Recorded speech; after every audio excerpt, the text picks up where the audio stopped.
আজ বানাবো কাঁচা আমের আমসত্ত্ব মাখা। তার জন্য এখানে কতগুলো কাঁচা আম নিয়েছি, আমগুলো কেটে নিচ্ছি।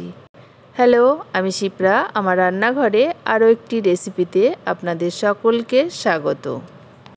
ঝড় হলে গাছের কাঁচা আম অনেক পড়ে যায়, সে সময় এইভাবে আপনারা কাঁচা আমের আমসত্ত্ব করে রেখে দিতে পারেন।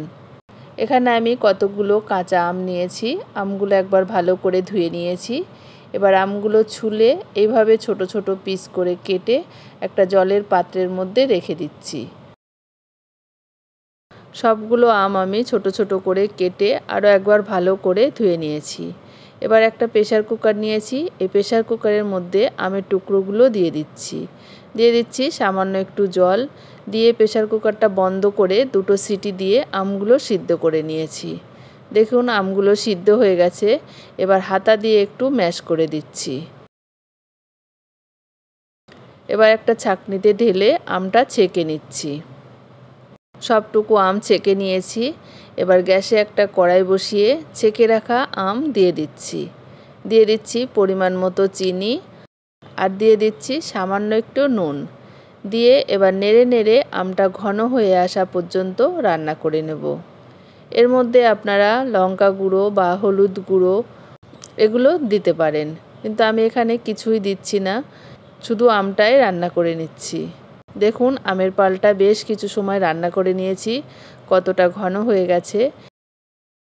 এবার একটা থালাতে একটু সর্ষের তেল মাখিয়ে এই আমের পালটা ঢেলে নিচ্ছি। এই রকম সহজ আরও অনেক রেসিপি আমার চ্যানেলে আপলোড করা আছে, আপনাদের ইচ্ছে হলে আপনারা দেখে নিতে পারেন। আর যদি রেসিপিগুলো ভালো লাগে তাহলে একটা লাইক দিয়ে সাথে থাকবেন। এবার একটু খুন্তি দিয়ে ছড়িয়ে দিয়েছি। এবার এই আমের থালাটা ধরে রোদ্রে দিয়ে দিচ্ছি। দেখুন আমি 2 দিন রোদ্রে দিয়েছি, আমসত্ত্বটা এরকম হয়েছে। আপনারা রোদ্রে না দিলেও হবে, ফ্যানের নিচে রাখলেও হবে, তবে আমি রোদেই দিয়েছি। রোদে দিলে আমসত্ত্বটা বেশি ভালো হবে আর অনেক দিন পর্যন্ত থাকবে। দেখুন কতটা সুন্দর হয়েছে। এবার একটা ছুরি দিয়ে আমসত্ত্বটা ছোট ছোট পিস করে কেটে নিচ্ছি।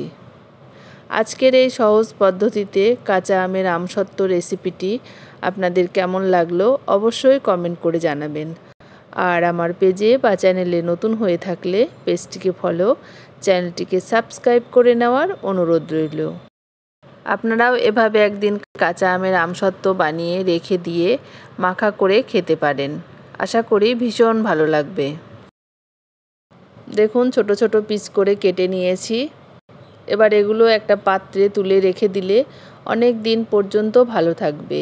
এবার চাটনি রান্নার সময় এগুলো দিলে বেশ ভালো লাগবে। এবার একটা বাটি নিয়েছি, এবার এর মধ্যে কিছুটা পিস পিস করে রাখা আমসত্ত্ব দিয়ে দিচ্ছি, আর দিয়ে দিচ্ছি একটু লঙ্কার গুঁড়ো, একটু ভাজা মশলা। যেহেতু চিনি আর নুনটা দেওয়াই আছে সেগুলো আর দিচ্ছি না। এবার এটা একটু নেড়ে নিচ্ছি। এভাবে আমসত্ত্ব মেখে খেতে ভীষণ ভালো লাগে। আজ এ পর্যন্তই, আবার দেখা হবে অন্য কোনো রেসিপির সাথে। ততক্ষণ সকলে ভালো থাকবেন।